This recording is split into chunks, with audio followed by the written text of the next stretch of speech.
C'est un nouveau confort dont bénéficient les 65 agents de l'INRAP à Parcé-Mélé. Le nouveau centre de recherche archéologique pour l'Indre, l'Indre-et-Loire et le Loir-et-Cher vient d'être inauguré. Il offre désormais de nouvelles possibilités pour la recherche. On passe de 1500 m² à Tours Nord, où on était avenue Maginot, à 2500 m² ici à Parcé-Mélé. On a des grandes salles d'études qui vont permettre à nos spécialistes justement de travailler de façon un peu plus confortable et plus efficace. Et puis un très grand espace de stockage. On va pouvoir mettre les collections en cours d'études avant qu'elles soient versées à terme à l'État. Dans ce nouveau centre, on fait la part belle aux nouvelles technologies. Ici, l'on scanne et l'on numérise les objets d'étude pour en révéler tous les secrets.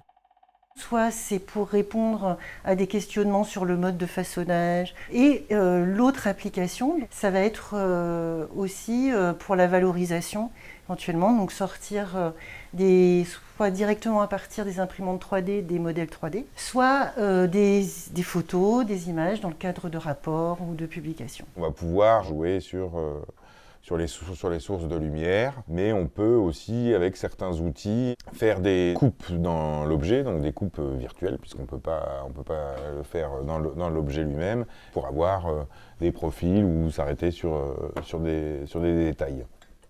Parmi les nombreuses spécialités représentées dans ce centre, la céramique.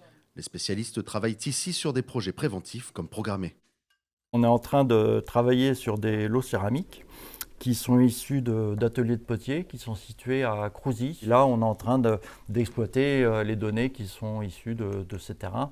La problématique générale de cette recherche, c'est lié à l'origine et le développement des villages en région.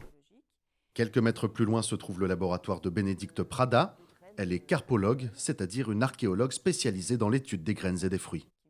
Ça sert à avoir beaucoup d'informations sur l'alimentation végétale, sur l'agriculture, les pratiques agricoles, un petit peu sur l'environnement, aussi sur les plantes techniques, par exemple les plantes tinctoriales qui vont servir à faire de la teinture, ou toutes les plantes dites textiles, et puis aussi, alors plus généralement, l'histoire des plantes.